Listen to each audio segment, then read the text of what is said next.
오늘은 누구입니까? 라는 제목으로 하나님이 주신 말씀을 같이 나누도록 하겠습니다. 이 세상에 태어나서 나는 누구일까? 라는 질문들을 우리는 자주 하게 됩니다.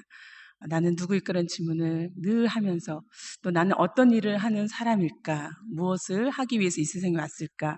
이런 질문들을 많이 하게 되죠. 하지만 많은 사람들이 정말 내가 누구인지 또는 나에게 주어진 사명은 무엇인지 발견하고 그대로 사는 사람들은 많지 않습니다. 또 그리스도인이라고 우리가 고백하는 우리 자신들도 내가 그리스도인이라고 말하면서도 내가 정말 누구인지 때로는 적나라하게 자신의 모습을 보지 못할 때도 참 많이 있습니다. 그래서 내가 누구인지를 모를 뿐만 아니라 때로는 저 사람이 누구인지 상대방이 누구인지 알지 못하는 경우도 많이 있습니다. 때로는 상대방 우리가 가볍게 판단하고 또 가볍게 취급하고 그렇게 우리가 그 사람의 진가를 알지 못하고 말할 때도 참 많이 있습니다. 더불어 영적 안목은 더욱더 어둔해서 참으로 그가 어떤 권위를 갖고 또 그가 어떤 일을 행하는지 인정하고 또 받아들이는데 우리가 참 둔한 것들을 가끔 우리가 보게 됩니다. 예수님 당시에 예수님께서 사역을 본격적으로 시작하였을 때 많은 사람들은 예수님이 누군지 알지 못했습니다. 그리고 그분이 가지신 영적인 이 권위에 대해서 또 인정하고 받아들인 사람은 더욱더 적었습니다. 그래서 그 예수 그리스도에 대한 안목, 그것을 가지고 인정한 사람들을 찾기 어려운 중에 예수 그리스도가 누군지를 밝히 보여주고 선포한 사람, 바로 세례 요한은 우리에게 주목받기 좋은 사람입니다. 세례 요한은 예수 그리스도가 누구인지를 사람들 앞에 알려주는 그런 사람이었음과 동시에 자신이 누구인지 분명히 아는 사람이었습니다. 그 사람을 오늘 마태라는 사람은 또다시 이 세례 요한은 이러한 사람이다, 이러한 사람이었다 하고 우리에게 정확하게 소개해 주고 있습니다.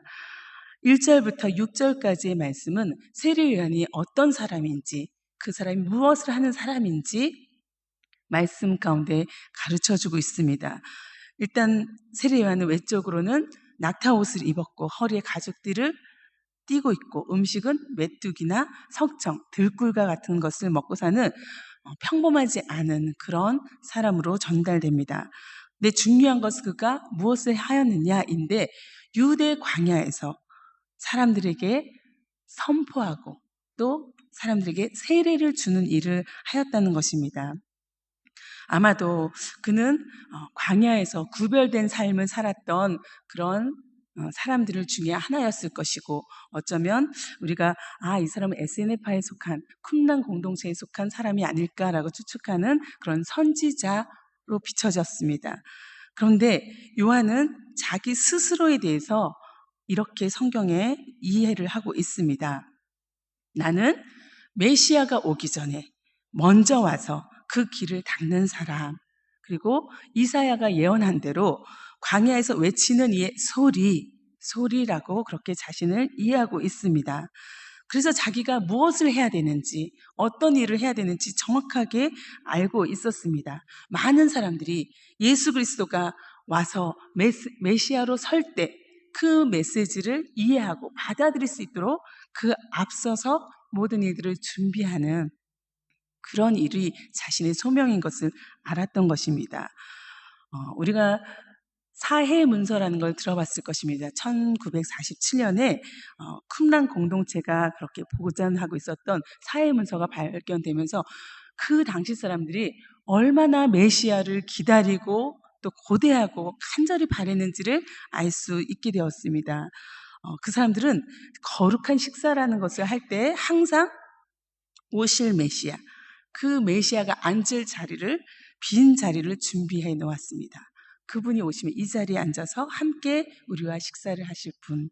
그리고 이 메시아가 정말 지금 우리가 수없이 많은 나라들로 인해서 계속해서 속박받고 다스림받는 가운데 우리를 완전히 해방시켜 주시고 완전히 다스려 주실 그 왕을 당시의 사람들은 매우 간절히 바라고 있었다는 것입니다. 그래서 때로는 반란이나 폭동 같은 것을 이끌었던 그런 유대인 지도자들이 혹시 우리의 메시아가 아닌가 그렇게 생각하고 그를 따를 만큼 메시아에 대해서는 모든 사람들이 이렇게 곤두선 그런 모습이었습니다. 그때 유대 광야에서 이런 특별한 복장을 하고 또 어떻게 보면은 가난한 자의 모습을 하고 정말 강력한 메시지를 전하는 그 세례 요한은 사람들을 흥분시키기에 아주 적절한 그런 사람이었죠. 거기다가 그 사람이 혹시 메시아가 아닐까라는 기대가 생겼을 때 사람들은 그 세례 요한에게 몰려들었고 나아온 것입니다. 약대 가죽을 입은 광야에서 그 소리로서 외치는 이 사람은 사람들의 주목을 받은 것이죠. 그런데 그의 메시지는 정작 나는 소리다. 나는 메시아가 아니다. 오히려 그분의 세례요한의 메시지는 회개하라. 천국이 가까이 왔다라는 것이었습니다. 회개하라. 천국이 가까이 왔다. 이 메시지는 우리가 아무리 하나님 앞에 언약받은 자라도 언약의 백성이라도 우리가 정말 하나님 앞에서 회개하고 자신을 돌아보고 또 그 마음을 준비하지 않는다면 참 선지자로 오시는 예수 그리스도 그분을 받아들일 수가 없다는 것입니다. 그 자신을 낮추어서 회개하고 세례를 받고 메시아가 오셔서 그 사역을 행하실 수 있도록 그 앞에 엎드려야 한다는 것입니다. 이 메시지를 듣고 많은 사람들이 나와서 회개의 세례를 받았습니다. 그 앞에 자복했습니다.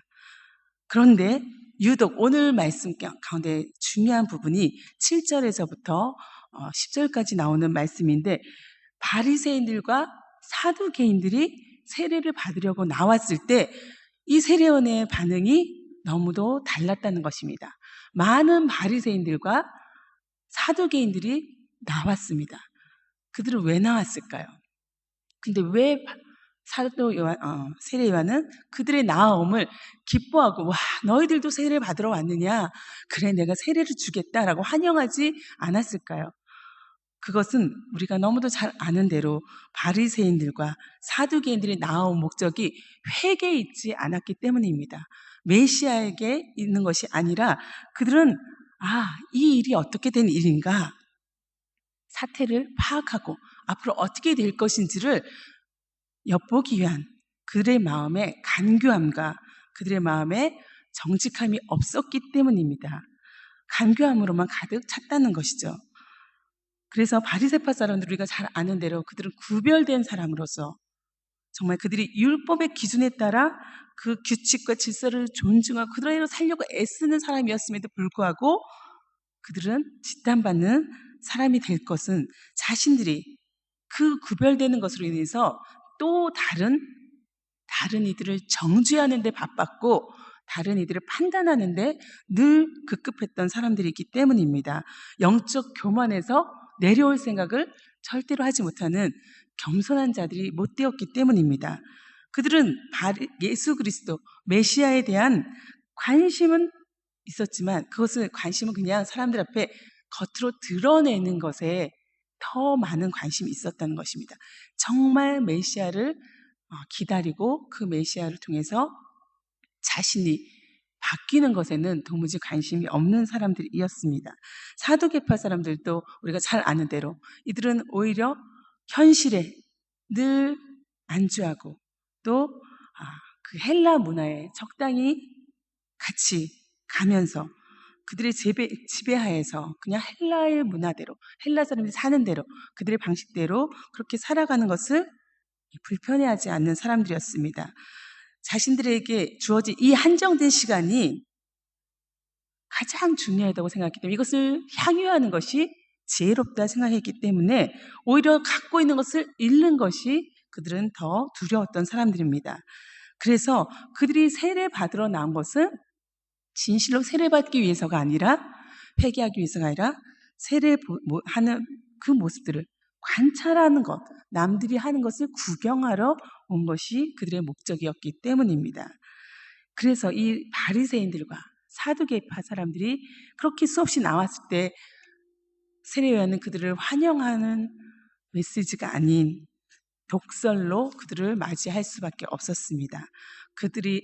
그들에게 뱉어진 독설이 무엇입니까? 일단 너희들은 독사의 자식들이다. 너희들은 독사의 자식들이라고 끔찍한 말을 한 것입니다. 독사의 자식들. 너희들이 얼마나 위선적이고 간교한지 그대로 단적으로 말해주는 그런 호칭이 되었습니다. 그들은 가장 신앙적인 척하는 사람들이었지만 오히려 하나님과 단절되었고 또 진리로부터 단절된 그런 사람들이었습니다. 그래서 그들에게 독사의 자식들아 누가 너에게 닥쳐올 징벌을 피하라고 알려주더냐?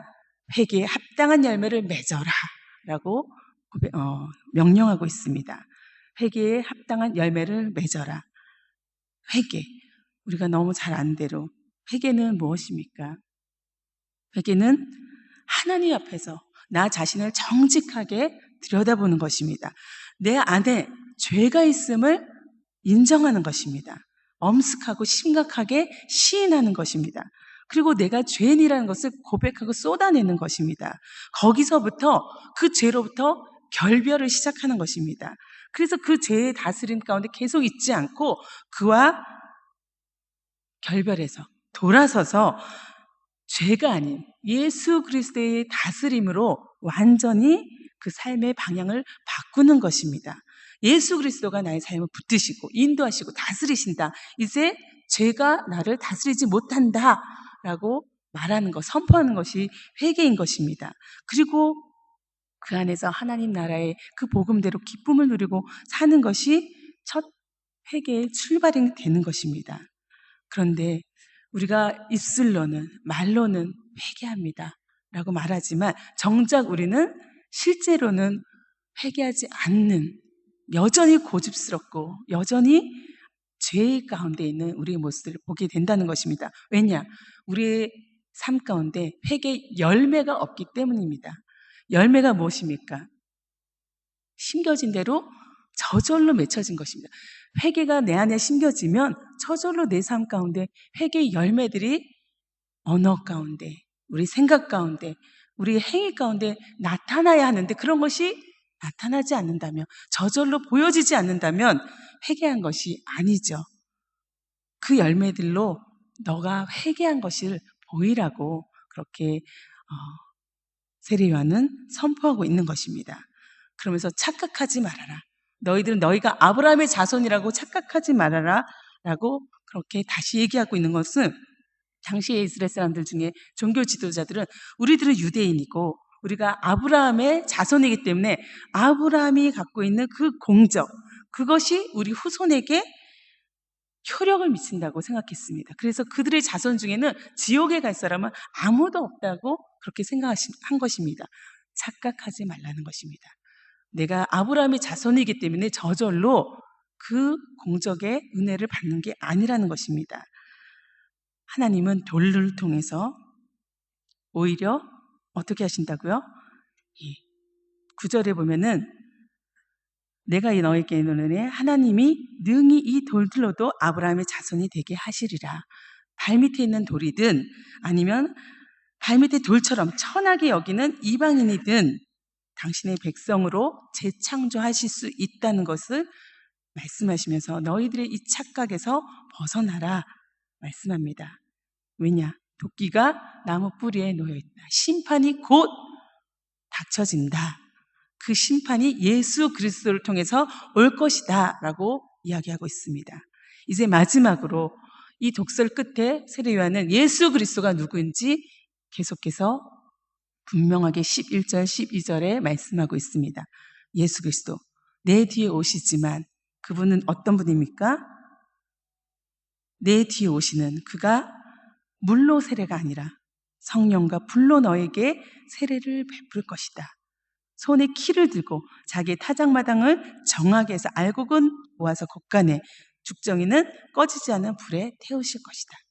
예수 그리스도가 바로 우리 안에 오셔서 그 속죄 사역을 감당하시고 구원하시지만 그 가운데 심판받을 알곡과 측정이가 분명히 나뉘어진다는 것입니다. 예수 그리스도가 바로 우리의 심판자이심을 세례요한은 분명히 말하고 있습니다.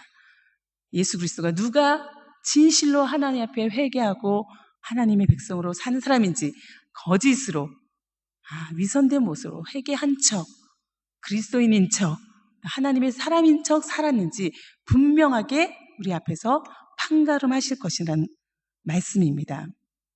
세례 요한은 이렇게 자신이 누구인지 알 뿐만 아니라 예수 그리스도가 누구인지를 분명히 알았습니다. 그리고 참으로 회개한 자와 위선으로 꾸며진 자들이 누구인지를 분별해 냈습니다. 그리고 오늘 우리에게 도전하고 있습니다. 나는 나를 누구라고 말할 수 있는가? 어떻게 고백할 수 있는가? 내가 참으로 정말 하나님 앞에 회개하고 내가 죄인입니다. 그러니 나를 죄로부터 구원하시고 하나님의 백성으로 살아갈 수 있도록 나를 인도하시고 다스려 주시고 천국 하나님의 나라를 살 수 있도록 도와주십시오. 늘 그 손에 내 삶을 맡기는 그런 사람인지 아닌지, 우리가 참으로 가까이서 보는 것은 나 자신은 사두개인과 바리새인임에도 불구하고, 내 자신은 쭉정임에도 불구하고 저 사람이 그렇다, 저 사람이 잘못됐다, 상대방에게 우리는 수없이 많은 판단의 잣대를 갖다 댈 때가 너무도 많이 있습니다. 진짜 회개할 사람은 누구입니까? 정말 돌이키고 그 열매를 맺어야 될 사람은 저 사람이 아니라 항상 나 자신인 것을 우리는 주목하고 보고 인정하고 그렇게 시인해야 할 것입니다.